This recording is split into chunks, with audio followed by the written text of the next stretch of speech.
Welcome to another edition of the Jungle Juice podcast. It's Sam Gormley with Mick Nelson with you on another Victory Wednesday. Mick, I'm liking this little streak here of victory games. It makes this podcast a lot more enjoyable. Yeah, we're here on another Victory Wednesday. This is our fourth in a row. One of them is a bye week, so yes. We haven't had a somber podcast in a minute. And I hope that's not just the good old jinx that we've thrown on the team right now. And if it is, then we'll shove a foot in our mouth next week and do that. We've done that quite a bit over these past couple of weeks. Yeah, I did it last week and we were fine. So yeah, it's good though. But yeah, we want to thank everyone for tuning in though today for today's episode of Jungle Juice. We got a great show planned for you. Of course, we will recap the striping success that was Sunday Night Football against the Buffalo Bills. We have the good, the bad, and the ugly from that. Then we're going to preview what I think is, when we looked at the schedule when it came out in May or April or whenever, I can't remember when it came out.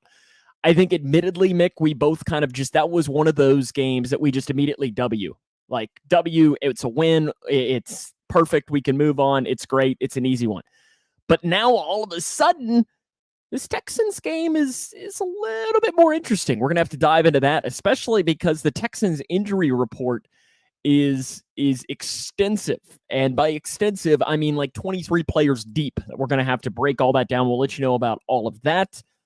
And plenty more. We'll end the show, of course, with our picks of the week. We want to be sure to thank our good buddy Josh Isles over at WDN Today. We were streaming on his page, on the Jungle Juice YouTube page, Jungle Juice Facebook page. Actually, knock on wood, seems to be working right now, nice, which is really good. And make sure to listen to us on your favorite podcast platform as well, as we have Spotify, we have iTunes, we have pretty much anywhere that you listen. We can bring you and listen back to the show in case you potentially miss it from there. But first, Mick, I think we should hit up and start off with some of the news from the week. Last week, there was quite a bit of news, and the fact that there was quite a bit of news was more the fact that there was no news, because we were talking about the fact that they did nothing at the trade deadline. But today, really, roster move-wise, Charlie Jones began the 21-day window. So what that means is that they now have 21 days to put him onto the active roster.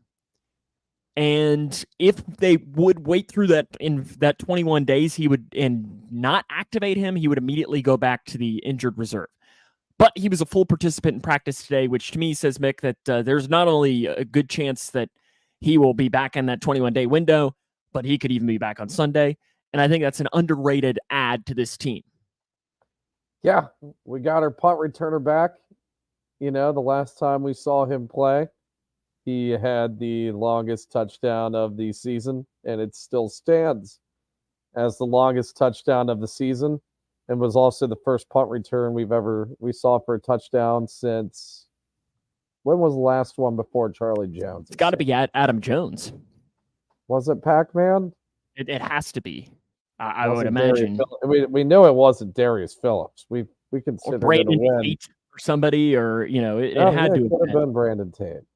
I can't imagine how you feel about Nick Scott is how I felt about Brandon Tate. Is it really? I was not a fan of Brandon Tate at all.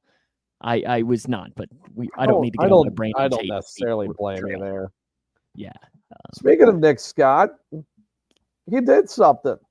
Yeah, we'll have to talk about that. We'll have to talk about that in a few minutes. We might have to just have you shove your foot in your mouth at all the people that you've crapped on in the past couple of weeks, because if I could get my foot to reach my mouth, I'd do it. But also, let's preface this. It's not like he forced the fumble or anything. Yeah, he did make the tackle. He recovered.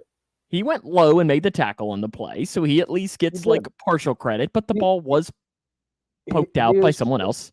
He has shown an improvement to his strengths, which is run defense. Coverage, entirely different story. But yeah, Nick Scott had a decent game. And I guess should we go ahead and segue into the Bills game, or do we have any other news we want to touch on? Let's go through some of the other news. And I really wanted to talk about some of the biggest news of the week, too, is the really interesting portion of what the AFC North is right now. because the AFC North, the Bengals have been playing really well. There's no question about that, but they're not the only ones. The Steelers beat the Titans on Thursday Night Football, and listen, Mick, I know we've I don't know how much we've talked, but you can see it above. I guess it's above this shoulder. I don't know really how much it appears, but that's a UK logo. So big Kentucky fan here. Will Levis, love the guy. There was no bigger Will Levis fan in the world than me last Thursday night, especially when he was going on that last drive against the Steelers, because there were some moments where it looked really good, and I was really cheering for him, but the Steelers end up really, I guess we could say, pulling a monkey out of their hat, which seemingly is all they do all season. Yeah. And finding ways to win. We'll talk obviously more about the Steelers here in a couple of weeks when the Bengals play them, but how do you read into them? How do I read into the Steelers? Yes. They have a very good defense. They have a quarterback that doesn't lose them games. I think Kenny Pickett is essentially the definition of a game managing quarterback, where he's not going to lose you a game, but he's not going to, wow you or really will the offense to win games. And then, there's just been, I don't know. I feel like there's been a little bit of a luck factor to it, where they seem to be that team that just hangs around for the first 3 quarters of a game, and it's a 1-score game in the fourth quarter. And believe it or not, they're well coached enough to the point where they overcome those 1-score deficits or tie games in the third quarter, and they end up coming out on top. I mean, I think they're a fairly beatable team for the Bengals. Yeah. They don't scare me. And really the Browns, I mean, if in a way, they're not the same team, but they're very similar. And by that, I mean is that their defense scares me a whole heck of a lot more than what their offense can bring. Now, the Browns might have just a little bit better offense, but it's not like I'm over here thinking that the Browns are the Ravens as far as offensively. And I do kind of agree with what Tommy I agree with that. What Tommy says there. But I think that's what makes the AFC North really interesting, because I said a couple of weeks ago, and I might have been a little bit wrong, is that I said I'm not sure how good the AFC North team is, but I think it's very competitive. I might have been a little wrong. I think it actually is good, but I do think there is some fool's gold in there, and that's primarily with the Pittsburgh Steelers, and I think a little bit of that is with the Cleveland Browns, but I think the Baltimore Ravens, as much as I might not want to admit it, are the real deal. Yeah, they've looked really good. I wasn't a big fan of the Todd Monken hire. I thought it was going to I didn't think it was going to end up working out very well. The receivers they got, I wasn't too big on, other than Zay Flowers. And then, there's that question going into the season, is Lamar, how is Lamar going to look transitioning to this pass-heavy offense? And they still run the ball at a pretty high clip. Let's take that into account too, but they're doing it in more of a scramble fashion than a designed run fashion with Lamar. And Lamar's looked better throwing the football this year than I think I've seen him throw the ball his entire career. And then the defenses, again, played like a traditional Baltimore Ravens defense, which is nasty. They're, I think they're giving up the lowest points per game on average right now in the NFL. It's they're either number 1 or number 2.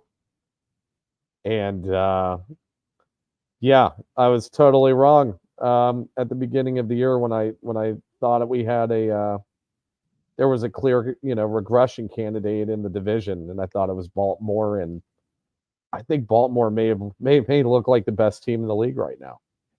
Yeah, they're not a team though that would scare me in the playoffs too much. Yeah. So why I say that is because I listen, and again, look, I'm throwing it. You can talk about this. I've seen Lamar Jackson play plenty of times, and the one thing about Lamar is that when the lights get brighter, he doesn't always come through. That and I mean another big thing with Lamar Jackson is, and this is not me being a hater, it's just fact. The injury bug has hit him over these past couple of seasons at about this point in the year. Now, is the different, aspect of this changing? Like, is the new offense going to help him not get as hurt as much?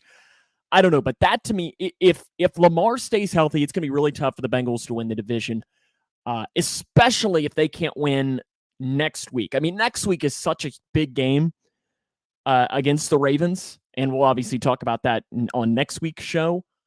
But still, I'm going to be very interested in that, and I think the AFC North is far and away the most competitive division, and it would not shock me if all 4 teams make the playoffs. I don't think it'll happen, but it definitely wouldn't shock me if all 4 do make it. Is it statistically possible for it to happen? I think so. I haven't done the math on it, but I think so. It's probably highly unlikely. I wasn't sure if it were possible or not. It probably is. I mean, this has to be like one of the only times in history where we're like 9-10 weeks into an NFL season and both teams, or in all 4 teams in one division are above 500 by 2 games. Yeah, 2 games above 500, which is just wild to think about. How the Bengals, though, got to that 2 games above 500 was a win against the Bills on Sunday Night Football. Cameron writes in and says, so you guys think that Stripe the Jungle night this past Sunday was a success? And as we shift into the good, the bad, and the ugly from the game against the Bills, Mick, I think that one right there has got to be a good. The Stripe the Jungle, I felt like it was going to look cool, but I tried to temper my expectations.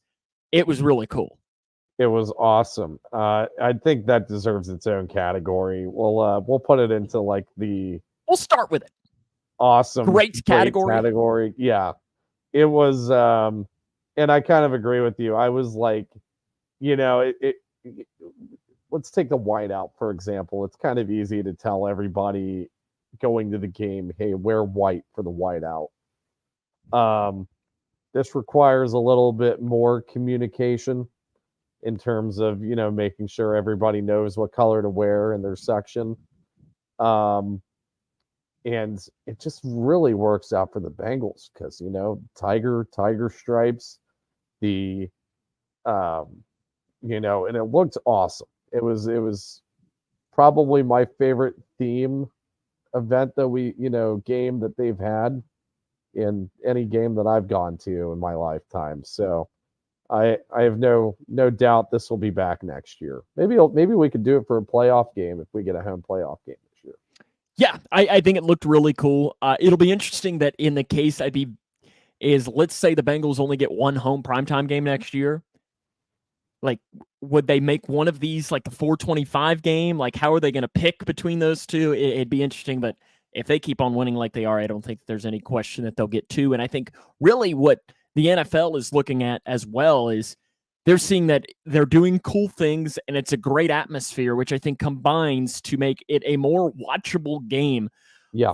Because I mean, the primetime games, they're not trying to pull in us to watch the Bengals game.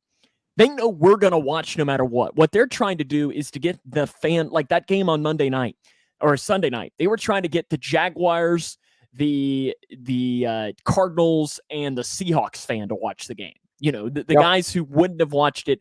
And I think doing those cool things and these casual fans of other teams saying, oh, yes, in Cincinnati, that's the place that they did the whiteout. That's the place they did the stripe out. It's going to do. And I mean, every time they cut to the blimp shot, it just looks super, super cool. It looked even better from the blimp than it might have in person. Yeah. No, the aerial view of the stripe out was that's you just kind of felt a sense of accomplishment as soon as you saw that as a fan, right? Where you were like, wow, they actually pulled that off, and they pulled it off in spectacular fashion. They great time. I need to get like a picture of it to hang up. Well, so they're selling them at the pro shop now. I did see I heard they were already on that. You could do that. It's really cool. Maybe I don't know if your wife would be okay with taking down Nelson's and putting that picture up above your head right now. She might be okay with it. She might not. She might be watching and leave a comment to let her opinion. but it would be kind of funny to see. Into I the think game. she would like it. Yeah, well, why wouldn't she, right? I mean, you've already got your season ticket member blanket on, so you just got to go all the way in and have it. As far as the game itself, going into the good, the bad, and the ugly from that, with the good, I think the first good that we have to mention is the tight ends. You know, they elevate Tanner Hudson last week. He had a really solid game. Irv Smith catches a touchdown pass on the first drive. And then just like everyone expected, Drew Sample has about a 27-yard catch and run for a touchdown where he hurdles a man. Because I know you had that on your bingo card, Mick. Just like you had your parlay of an Irv Smith, Joe Mixon, Drew Sample touchdowns for the Bengals. I mean, that was clearly everyone had that. I'd have loved to know what the payout of that would have been. But I think the tight ends have heard it, deservedly so, all season long. And they came up with a great game. Yeah. No, it was definitely the best tight end showing for the Bengals this season. All three tight ends ended up contributing in a significant way. As you mentioned, Irv Smith and Drew Sample both with touchdowns. Tanner Hudson, I think, was number 2 on the team in receiving yards, or maybe number 3. Yeah, no, they had they all three had good games. You know, and I don't know. I don't think I've had as much Irv Smith slander as a lot of people have had on the guy. Definitely not to the level of Nick Scott. Of your Nick Scott slander. Yeah, my one thing on Irv Smith, and it wasn't anything about his skill, even though he really didn't display any going into Sunday's game, was that I just didn't think his athletic profile was a good fit for the offense. But, you know, Joe made a good throw to him in the end zone. He made what do you have, 3 catches for, let's see what the box score is. 3 catches for, a few yards or whatever. Yeah, he had a great game. And I think really take out the fumble against the 49ers. And I realize, yes, we can't take the fumble out. It happened. He's really put together 2 solid games. Because he had a good game other than that, and it was a massive mistake against the 49ers. 100% admit that. You won't hear anybody that'll say that. I'm sure he'd be one of the first ones to tell you that as well. But I think he's put together 2 things. And I think that almost is one of the X factors of the offense the past 2 weeks is that addition. Yes, the Joe Burrow effect of him actually being able to move the ball and move outside the pocket and run.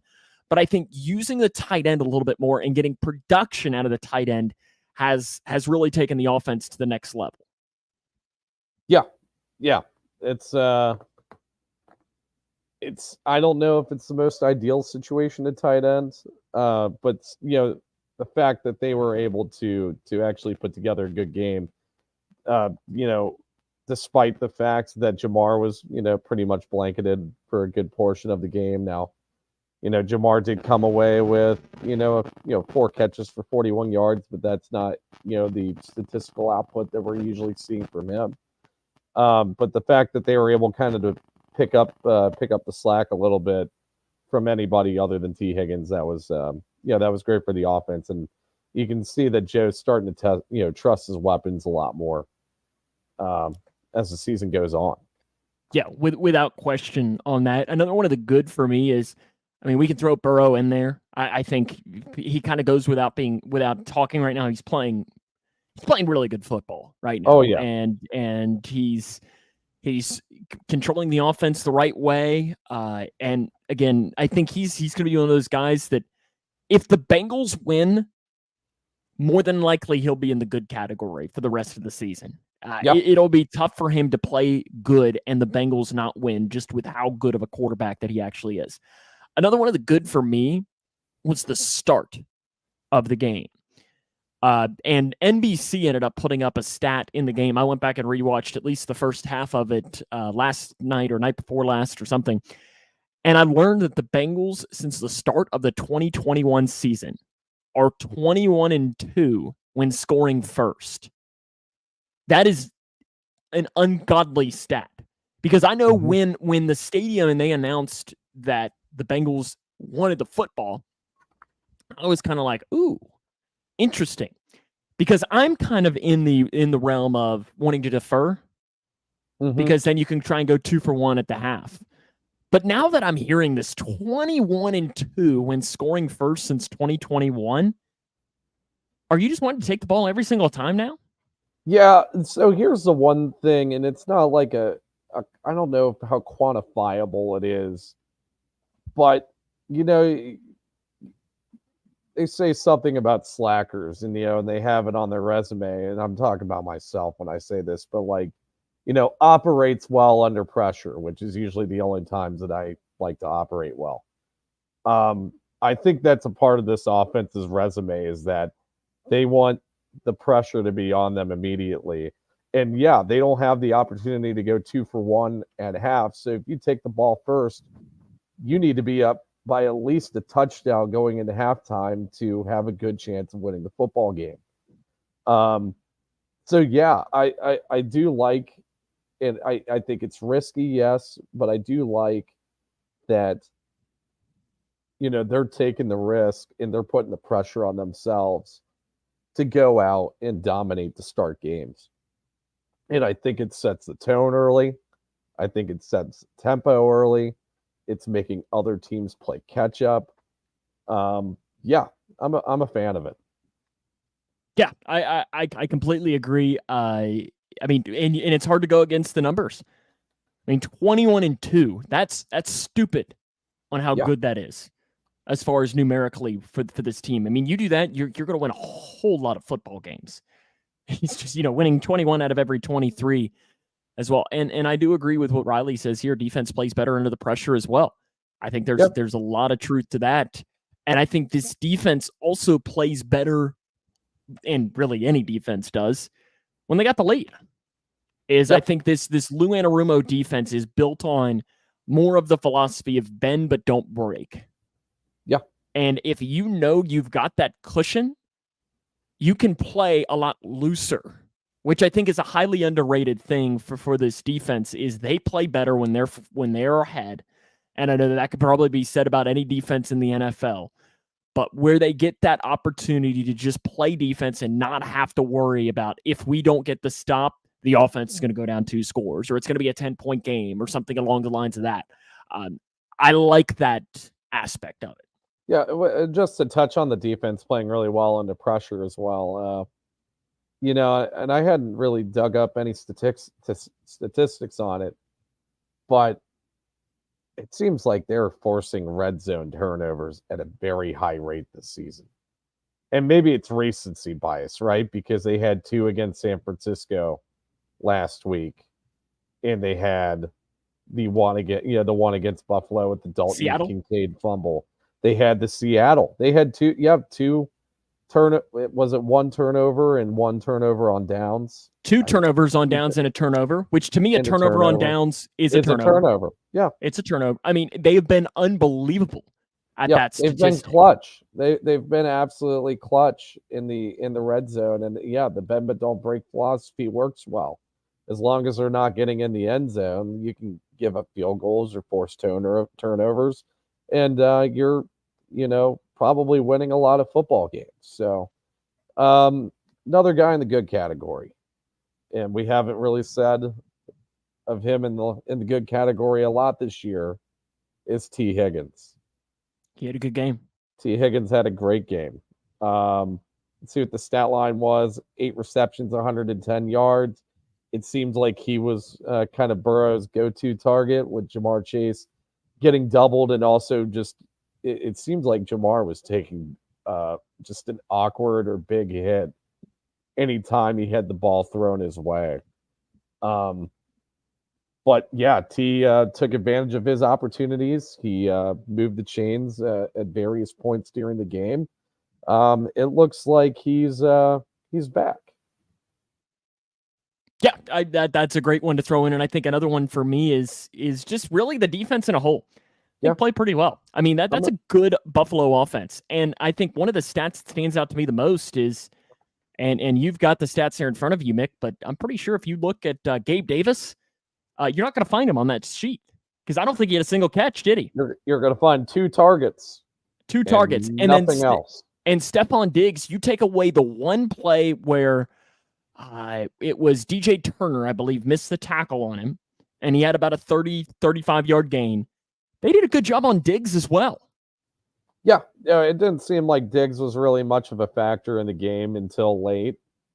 Kincaid did have a pretty decent game. It was kind of the Kincaid and Khalil Shakir show on that offense for the majority of the game.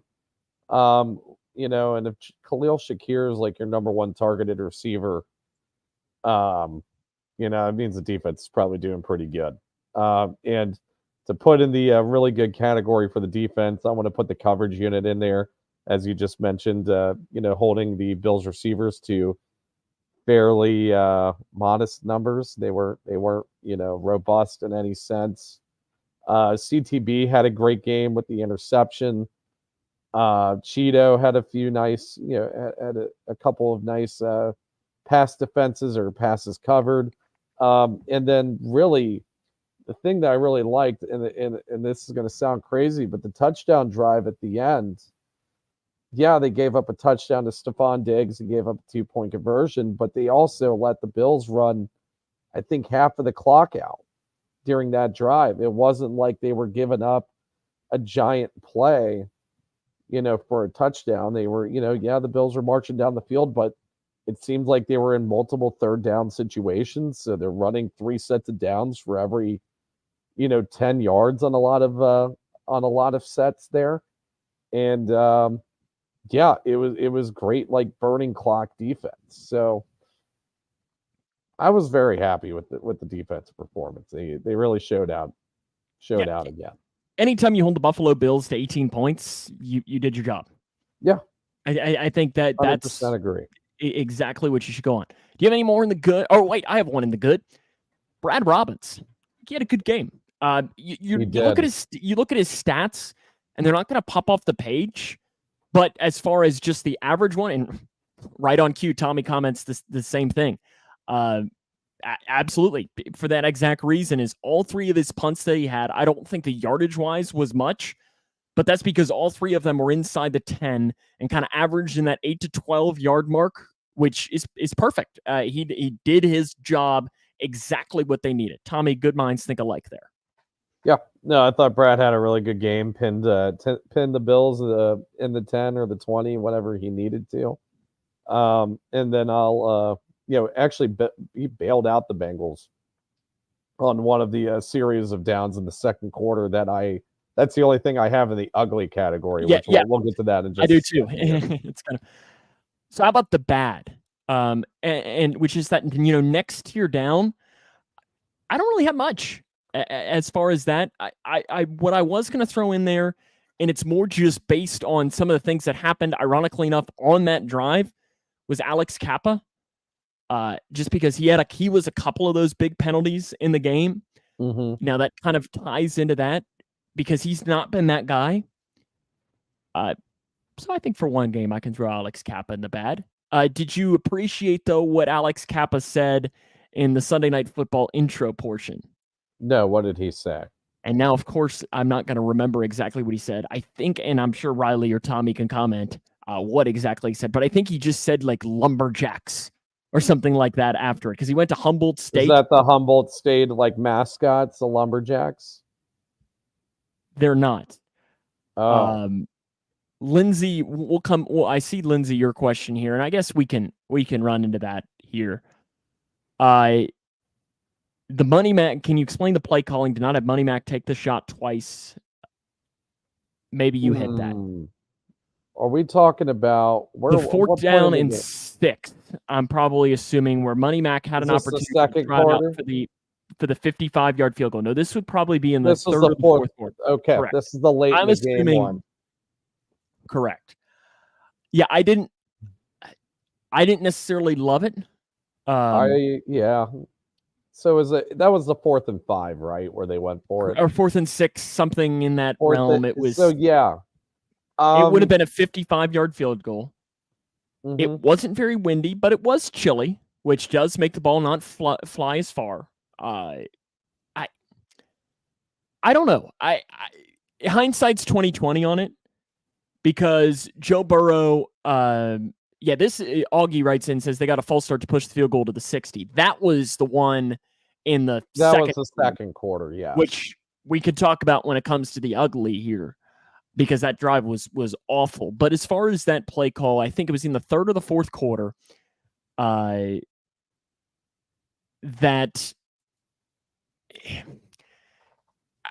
I don't disagree that they should have given him a chance to kick it. Were they up 24-10, or was this when they were only up 21-10? I cannot to be honest with you, I can't remember with it. But I don't know that it really matters. But at the same time, it's hard for me to ever really disagree with putting the ball in number 9's hands. Yeah. And that to me is always where I'm kind of going to lean into the I'm never going to be that mad if you go for it, just because now if they would have gone for it and run the ball, then, or, with Joe Mixon or something, then I think you could 100% say what you want. But if you're putting the ball in number 9's hands, I'm never going to be that upset. Yeah, and also I just kind of looked up the score here. So 1, it was a long field goal. 2, they were already up 2 scores to begin with. They were up 21-10, and a field goal was still going to make it a 2-score game. And then the down and distance, 4th and 5 is kind of on the longer end of 4th down, attempts, but it's not totally out of the realm of possibility for them to get a good conversion out of that. And I mean, Joe and the offense, they seemed like they were converting 3rd downs at a pretty high rate throughout the game. So they've kind of had that clutch factor through them the entire game for the most part. So yeah, I don't necessarily disagree with Zach's call to forego the field goal there. It's one of those things that what was the time on the clock at that moment? I'm old and I can't remember that. Do you not have it in front of you? No, I have it in front of me. It was 2:21 or 2:13 left. 2 minutes left in the third quarter. Yes. Yeah. Because it'd be one of those things that the Bengals, they pick up the first down there, they score a touchdown, ball game. Because then it's 27-10, game's over. Because you're thinking that, it's probably going to take another 2 minutes to go down and score. So you're telling me that you're up 17 at home in the fourth quarter, you're going to win those games. And Augie's not wrong. I mean, if we got stopped at that part of the field, you run the risk of giving Buffalo momentum too with a short field. But at the same time, if the Bengals pick it up, they get the momentum and they don't allow that momentum to come up. It's one of those things that hindsight's 20/20 when it comes to it. Because if they would have gotten it, everyone would have loved it and they'd have called Zach Taylor a genius for taking the risk and going for it. So yeah. I now the other drive, I don't blame him at all, because that was in the ugly category as far as just let's pull our shotguns out and start shooting ourselves in the foot, which, for being honest, is not something this team does very often at all.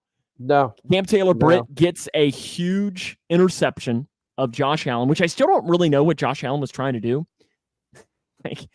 like Cam Taylor-Britt baited him into it, but still it feels like it's one of those plays that Josh Allen makes. And it's why I never will understand why anyone says he's a better quarterback than Joe Burrow or Patrick Mahomes. Because Patrick Mahomes and Joe Burrow don't really make mistakes like that. Whereas Allen has at least probably one throw a game that he makes something like that. And you're like, what are you doing? He's just literally staring him down the entire Correct. throw. And Cam Taylor-Britt made a good play on it. But at the same time, it's kind of like, what are we doing, bud? Like, come on. And then the offense just completely fell apart on that drive. Yeah. They were already in field goal position, I think, when they got the interception. Oh, without a question, yeah. And, you were thinking, well, yeah, this is a great opportunity for them to, at the time, go up 2 scores. They could have gone up 17-7 pretty easily at that point in the game, and they had negative plays. They had penalties. Alex Kapp had a false start and then had a hold on a play that Joe Burrow scrambled and picked up the first down, if my memory's right. Yep. And it was a hold, too. I went back and when I watched it, it was holding. And then they kicked the field goal. And it was good. And if my memory's right, Orlando Brown Jr. was called for a false start. and then it bumped it back to 60, and that's tough to put on McPherson. And then Brad Robbins had a great punt, and your defense was playing well. Yeah, I wanted to see what the down and distance was on that punt. So that would have been the first punt of the game, I believe. It was 4th down and long. 4th and 15. Long. Oh, wait, no, wrong one here. 4th down and 20. Yeah. And it would have been a 60-yard field goal. Yeah, okay. So I don't disagree with them wanting to punt that away. 60 yards is a pretty long field goal. If you're inside, maybe you go for that. Maybe you give McPherson a chance. Denver, you go for it. I mean, and plus, in that same realm that I know Augie had said is, especially in that moment, that early on in the game, is, you get stopped. He misses that field goal, or it gets blocked or something. Buffalo gets great field position, and then next thing you know, it's a tie game. So I think that was right there. But as far as the ugly, that was just awful because it was things that the Bengals don't typically do. They were doing there. And that, to me, was the most frustrating thing. Luckily, and they gave up points doing that. Yeah. They sat, this could have been a 2-score win because of, if they literally just kneeled the ball down for 3 plays. Now, I'm not saying they should have kneeled the ball down, but they were in field goal range, and you just can't do that. So, but that's the only thing in the ugly category for me. I completely agree. The run game wasn't great. They made plays when they needed to, or Joe Mixon made plays when he needed to, running the ball. It didn't seem like he had the greatest of field vision in this game. I don't know what your thoughts are on that, but I wasn't too enthralled with it. Now, I will say with Joe Mixon, though, and we talk about the ability to be clutch, I think Joe Mixon is a really good closer at running back. That first down to end the game, that looked like a negative play waiting to happen, and Joe Mixon was able to bounce it outside and get a first down, and and gets its ball game. So I don't know. There's a lot of there's like a real volatility when it comes to Mixon running football. Yeah. I think overall, though, like you said, right now, this time of year, in my eyes, we could put literally every play of the game in the ugly. But as long as at the end of the day, the score means the Bengals have one more point than the other team, I don't really care. Just as Al Davis said, just win, baby, win, because that's all that really matters. Is they got to find a way to just win games going up against good teams, and you can do it. And I agree here with what Augie said, too. I love how late in the game, all we need is first down, and Joe's airing it out to T on 2nd and 6 with 2 minutes left. I agree. I love that. Number 9, you just paid him that much money. You're going to win or you're going to lose because of number 9. Yeah. And that's, I'm aggressive like that. Not everyone is. Everyone else would have probably said run the ball, but Joe Mixon also is not always the most efficient runner. And when you're trying to run the clock out, I think you're better at running your little screen offense than you are at putting the ball in Joe Mixon's hands. Anything else you want to mention as far as the Bills game? No, I think we pretty much covered everything there. So now let's switch gears and talk about Sunday at 1 o'clock. We're back to the good old afternoon games. The Cincinnati Bengals are back home for the 2nd straight week to take on the Houston Texans at Paycor Stadium. It is the salute to service game. Bob Trumpy is going to be the ruler of the jungle. Of course, legendary Bengal and a longtime radio host in the area as well. It'll be good to see him out there and leading the chant in the Houday, the Houday chant there right before the game. Game is going to be on CBS. Kevin Harlan is going to be on the call. Trent Green is the guy, and it's one of these, and I'm like, can we not have saved Kevin Harlan for a road game? Because I love Kevin Harlan. He's got the great voice. He's one of my favorite broadcasters. He does have the line, though, that I'll never forget about poor Nick Vigil against Lamar Jackson. Do you remember what he said?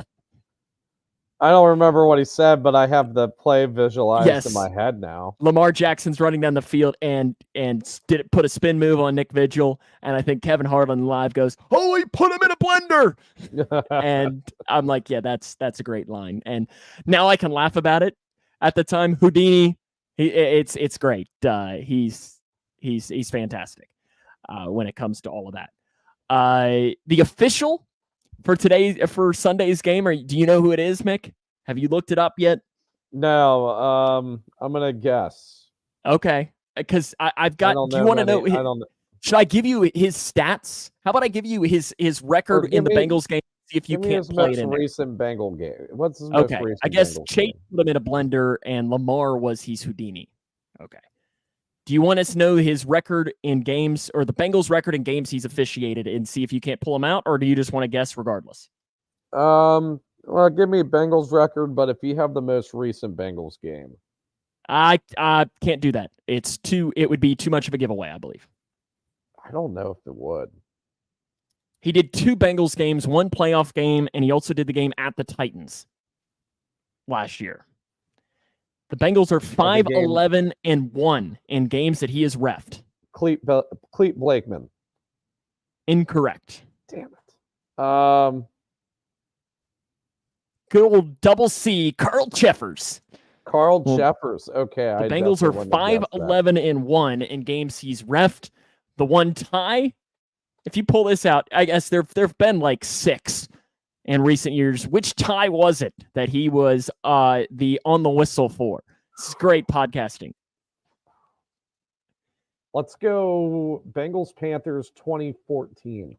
Incorrect. Bengals and the team formerly known as Washington. I guess Washington. Oh, the London game. Correct. The London game. Good guess by Augie here. Philly 2020. Love that we can now just name Bengals ties. Like most teams, you could say it was the game that they many in a while. Yes, but still, most teams you can say, "Oh, it's the game we tied," and they will immediately say, "Oh, it was this game." But no, it's the Bengals. It's the little bit.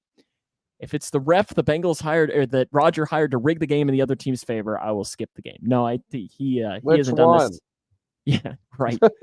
Apparently, if this makes you feel any better, when I was reading about Carl Cheffers, Chiefs fans do not like him. Do they really not? Apparently. He is their Ron Torbert. Okay. Now, does that mean anything? Personal question for you.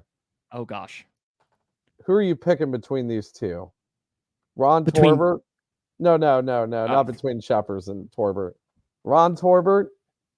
Or John If you're going to say Ron Torbert, without question. John Perry is the worst. Don't even get me started about John Perry. How about the injury report? For the Bengals, some big ones. Did not practice today, Jamar Chase, with a back injury. We'll come back to that here in a second. Did not practice today, Sam Hubbard with an ankle. Josh Tupou was limited with a shoulder injury. Or Josh Tupou did not practice with a shoulder.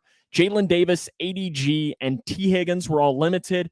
Charlie Jones and CTB were both full. For me, the biggest thing that stands out there, Mick, is probably the biggest thing that stands out there for you as well, and that's Jamar Chase. He took a couple of big hits in that game on rewatch. I was like, wow, I don't know how the hell this guy's coming back. Like especially after the deep pass where you and I could both tell that was early, wasn't it? That happened right in front of us. Yes.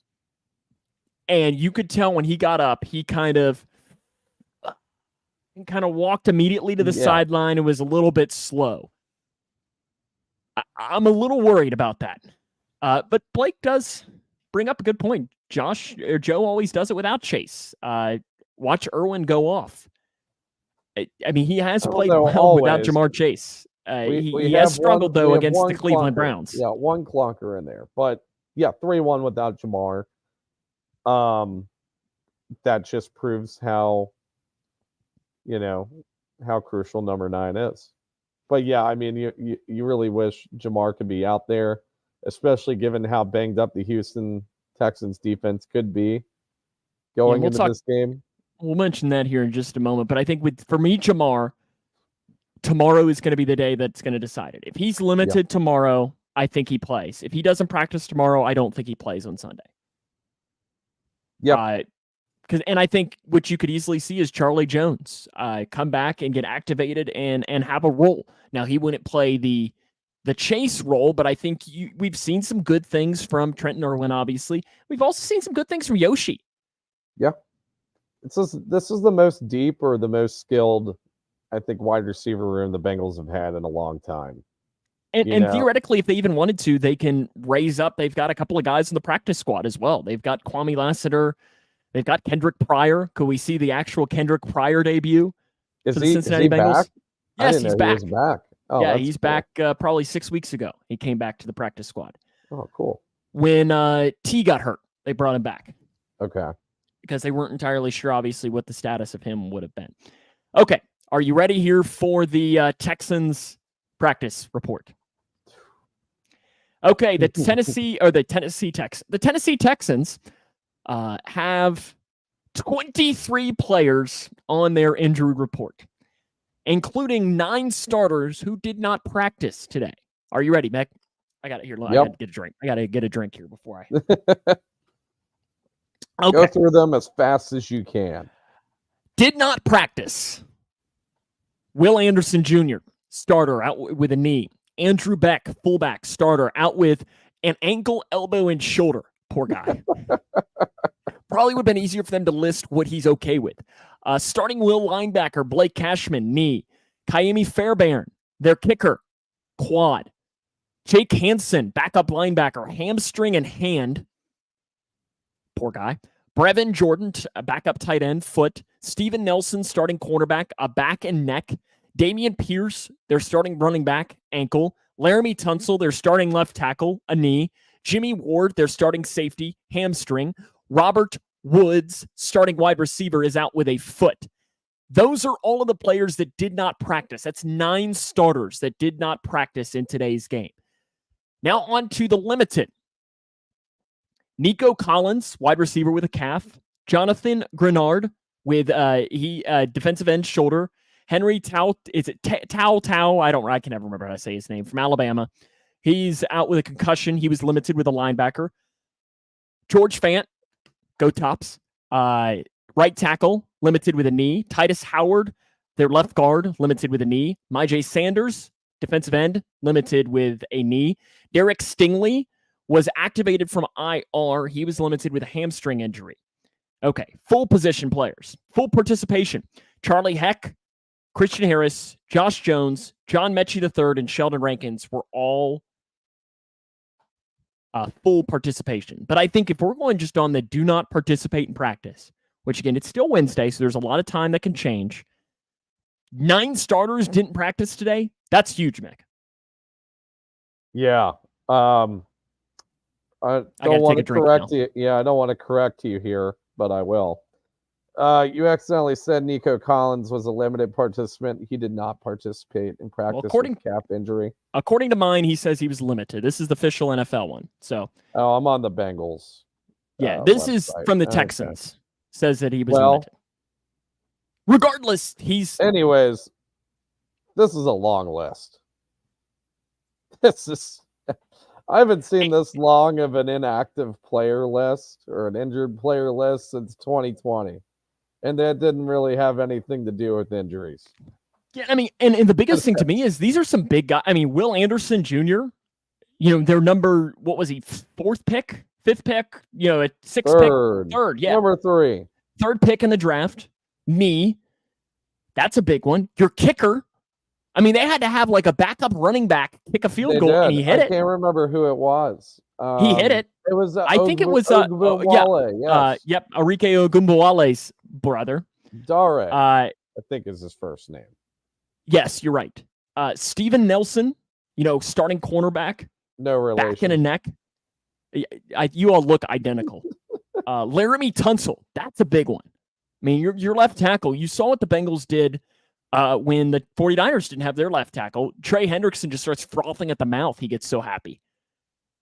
They might as well just put not CJ Stroud in. They should just put in Davis Mills for this game. If everybody else is injured, and I guess how many offensive linemen out of these guys? I think there's only, I guess maybe Tunsil's the only offensive lineman that didn't participate. Now you got Fant, Howard, and Heck, Jones. Bunch of tackles. Use or not? Okay, are you there? Yeah. My internet. I think my internet decided that it didn't want to work there for a second. But I think can you hear me now? Yeah, you're here. I feel like we're on those old. I didn't even know you left.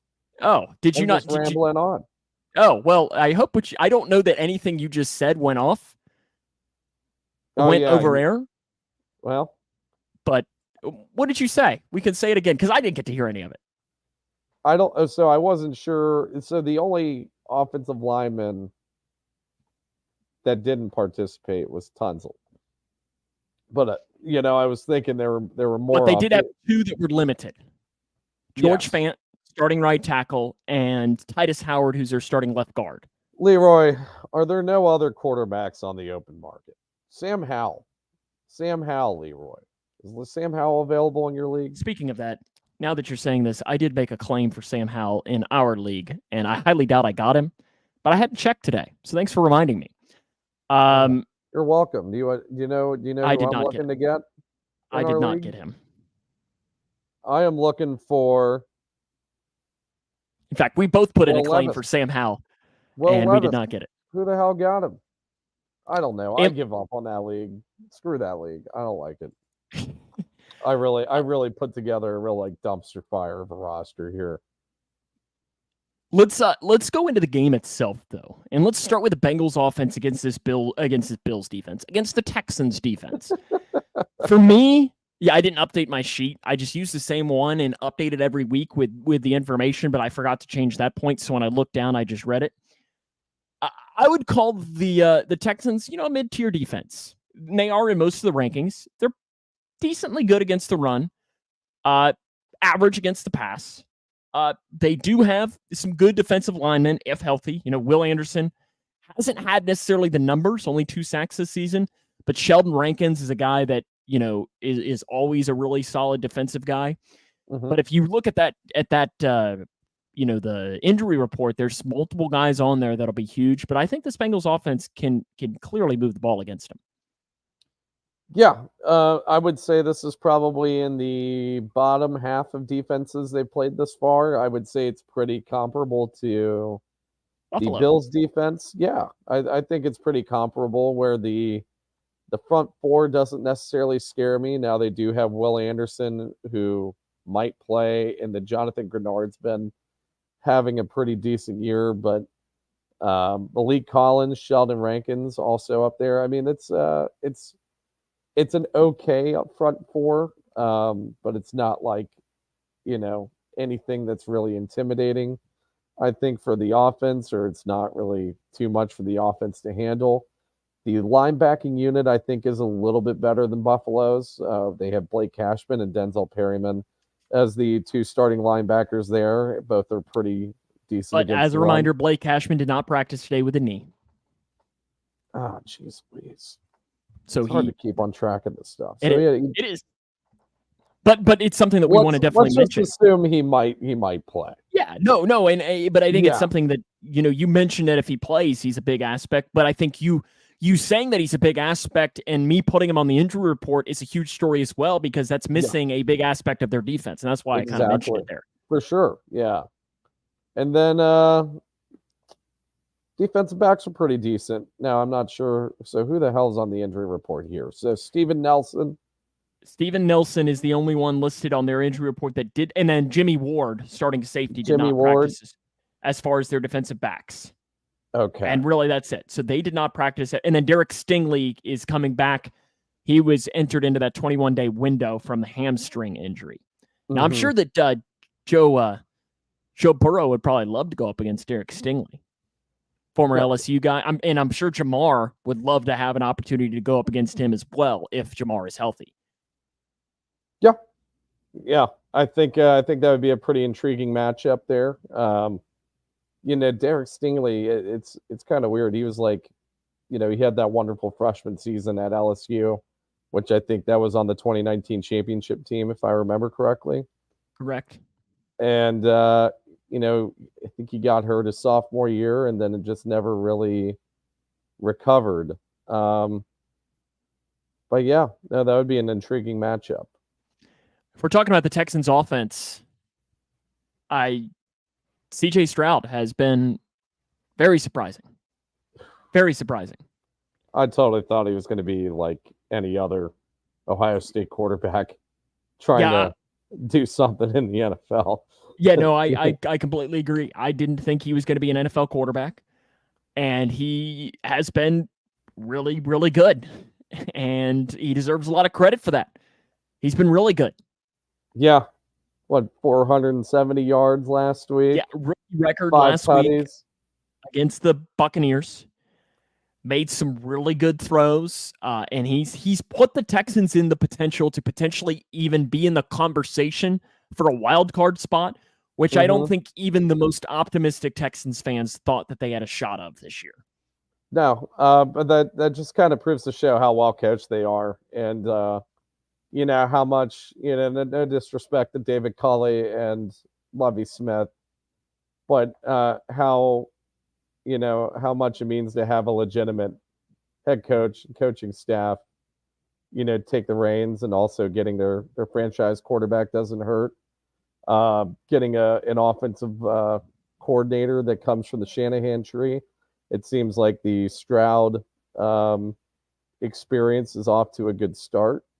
The defense looks like it's well coached, and it looks like I think the Texans could be a force for years to come. I think it's going to be a really good game if they come out healthy. I think one of the other aspects to it was a guy that I had on my list that I would have loved to have seen the Bengals draft, Tank Dell, who is out of Houston. He's been really good for them. Is electric. A great returner.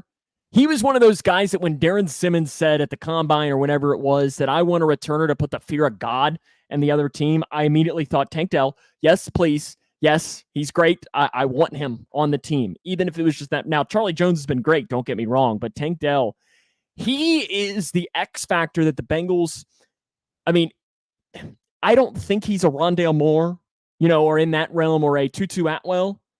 No, he's a legitimate receiver. Correct. He's not a that's where guy. I think he to me is one of the X factors of the game. Yeah. I think one really intriguing matchup for us to watch in this game is going to be this young receiving group of the Houston Texans, as long as they're healthy, go up against our secondary. I was really worried about the Bills game because I think the Bills have a really good receiving core. And the Bengals secondary hadn't necessarily showed up to that point. And they definitely shut me up last week. So, I'm hoping that they kind of carry that momentum into the game against Houston because, I didn't think this receiving core was going to be as good going into the season. And they've kind of shown that they have a lot of good young pieces. Nico Collins has finally taken that next step. Dalton Schultz had an incredible game on Sunday. Tank Dell has been, I would say, the best rookie wide receiver in football. It's either him or Zay Flowers at this point, or Puka Jordan Addison, or Puka Nacua. Puka looks like a seasoned vet at this point. I don't even know if I can put him in the rookie category anymore. But yeah, and also CJ Stroud. CJ Stroud's just been. And I think one of the aspects that CJ Stroud has a good thing coming from is he's got a solid offensive line. Laramie Tunsil at left tackle, Titus Howard at left guard, and then I got to shout out my guy George Fant. Was he like a guy they signed because one of their offensive linemen went down? No, or was he's their starting right tackle. Okay. And George Fant has the interesting story too of he never played football in college. He was technically on the team at Western Kentucky, but never appeared in a game. He played basketball at Western Kentucky. A basketball player, really? He was a basketball player. Yep, the pride of Bowling Green. He went to Warren Central High School down here in my neck of the woods. So it's just interesting. So every time I think about George Fant, I got to give a shout out to my tops. Then we can also give a shout out to Anthony, another valued listener. These aren't players. I could care less what they think. Why would you tag me in this? These are regular football nerds, and y'all think I care about this video. I care about the Bengals, not nerd groups of the Bengals. Mick, another happy customer on our end. Yeah. Good day, Anthony. Thanks for the comment. Yeah, absolutely. And then Blake, I appreciate you coming to our defense. Football nerd. We've been called worse. Yeah, I've been called a lot of terrible things today. Not even just in my life. I mean, you could probably just hop into our admin group chat and you've been called something much worse. It's okay. Who day, Anthony? That was a wonderful comment for me to read. Special teams.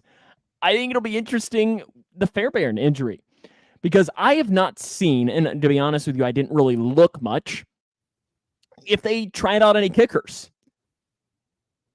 Because even just trying out, signing them, because now you can sign somebody to the practice squad.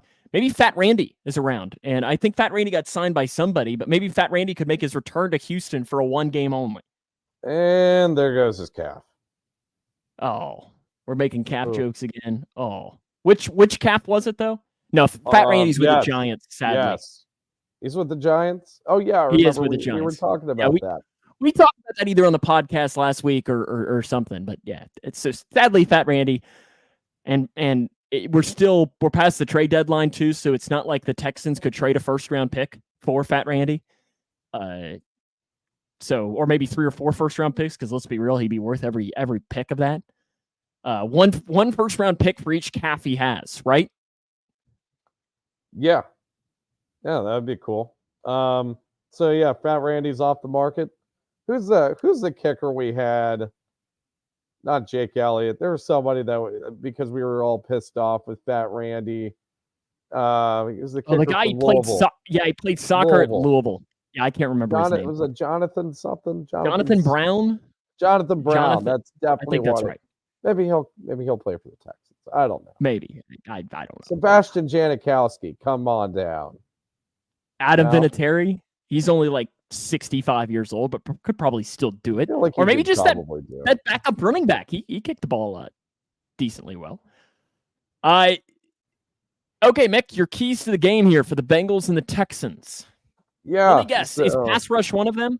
No, I'm going to go with the coverage unit this time, because they were a pleasant surprise last week against Buffalo's receiving group. So I'm going to go with the coverage unit against this potentially really good Texans receiving group. I think that they're going to have to show out. They're going to have to find a way to contain Tank Dell and his explosiveness. So yeah, I'll say that's a key to victory for the defense. Key to victory on the offense is to just give Joe Burrow the ball and let him do what Joe Burrow does. That's all I've got. That's all you need to do right there. It is. Yeah. That's what Anthony came here for, Mick. He came here to listen to our hot takes, like give Joe Burrow the ball. We'll try to give a more thought-provoking answer to this. If Jamar Chase doesn't play, find a way to continue to spread the ball around to other offensive skill players. There we go. That was a little more insightful, but not much.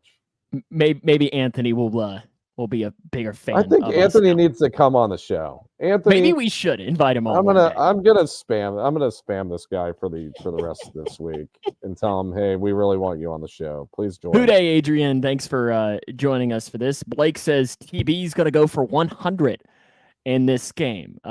Dennis writes and says CJ is a good quarterback for the Texans, but he's just not in Joe Burrow's league. Sick and tired of people hyping up the Texans like they're some great team. They're just okay. That's all. Lindsay seems to agree that we should have Anthony on the show. So maybe we can reach out and see if he could do this. There was just a spider that was on my floor, Mick, and I just looked down and he's gone. And that kind of worries me. Are you afraid of bugs? No, but he was kind of a big spider, and I more just want to know where he is so that after we're done here in the next couple of minutes, I can get rid of him.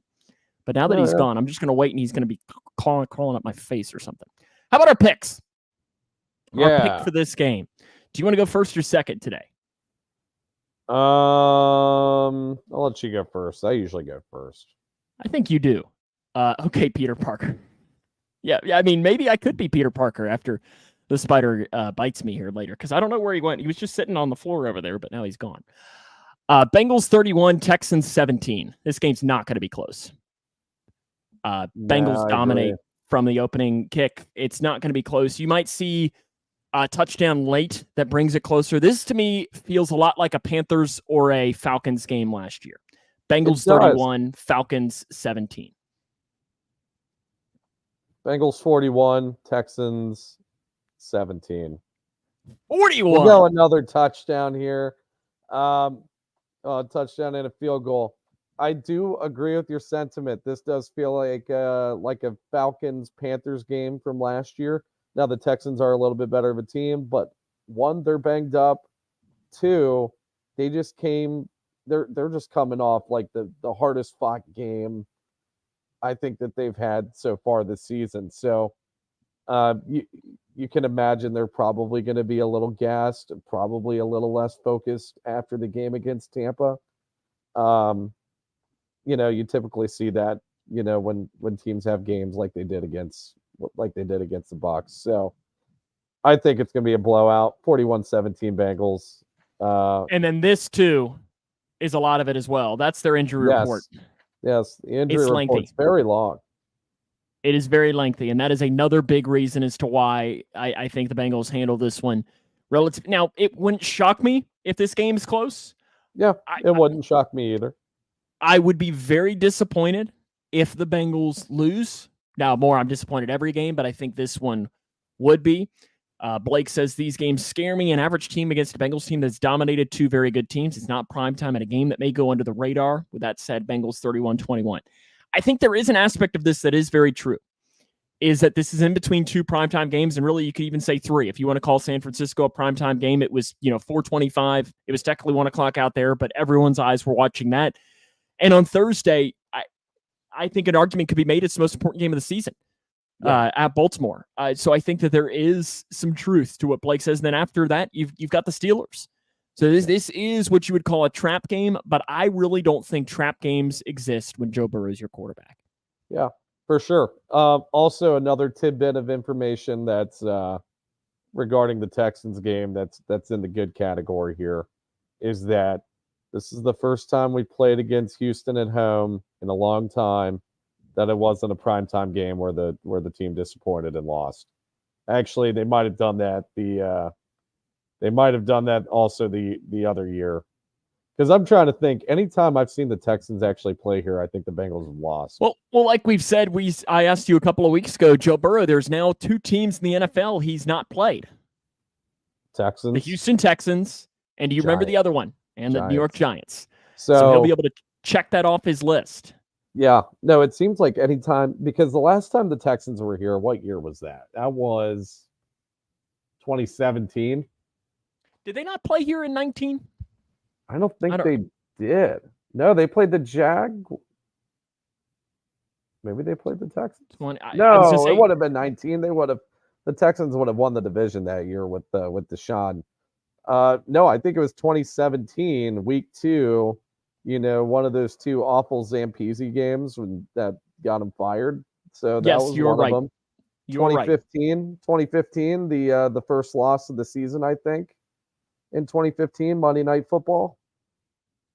Yeah, I think you're right. I'm just scrolling through some of the old schedules with that, but this is a different Bengals regardless since the last time that they played, because the last time that the Bengals played the Texans, Brandon Allen started at quarterback. It was. And they shut down Deshaun Watson. And, Deshaun Watson had a good game, but they outscored Deshaun Watson, which is not necessarily what I expected them to do.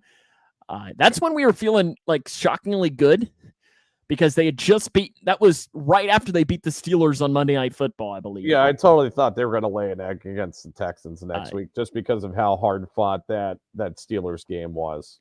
But and I will absolutely go down as saying that will be one of my all-time favorite wins is Ryan Finley against the Steelers on Monday Night Football.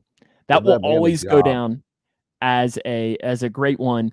So much to the point that Nick had to recreate the famous smile when we were on the field a couple of weeks ago. Remember that you can always watch our show every week. There is a chance that we might be on a different day next week because of some things outside of our control, and then also just because it's Thursday Night Football next week. So we might have to make some changes with that. So make sure you follow our social media channels. Jungle Juice on Facebook. You can subscribe to us on our YouTube channel. Make sure you also follow our good buddy Josh Isles over at WDN Today. He does great work over there. We're also streaming on his page. Make sure you follow it there. You can also go back and listen to the podcast on your favorite podcast platform. We have Spotify. We have iTunes. We have iHeartRadio. We have all of the different ways for you to go back and listen. Make sure you do that and subscribe there. Give us a 5-star review, just like Anthony or would a do. 1-star, Anthony, or 0-star. You do whatever you want. Anthony, I think, is giving us a 5-star review after this, and maybe Anthony will like our page after. We're definitely gonna have to invite him to like our page. There's no question about that. I'm really happy we got our first heckler though. Yes, it's taken 13 episodes, but we finally got our first one. 3 months. People should talk more crap. Are we sure that? Are we sure that's not your friend, Anthony? Yeah, it's not Anthony Spencer. No, it is not. It's not his burner. No. That he's trying to fool us with this. I don't think it is. He would have only he only would have talked during the Seahawks week, I think. So. And how'd that go for him? That'll wrap up our show. Appreciate everyone for tuning in. We'll see you next week as we recap the Texans game and preview what I think might be the biggest game of the season against the Baltimore Ravens on Thursday Night Football with Al Michaels and Kirk Herbstreit next Thursday. So until next time, we're going to say Hoo Day. Hoo Day.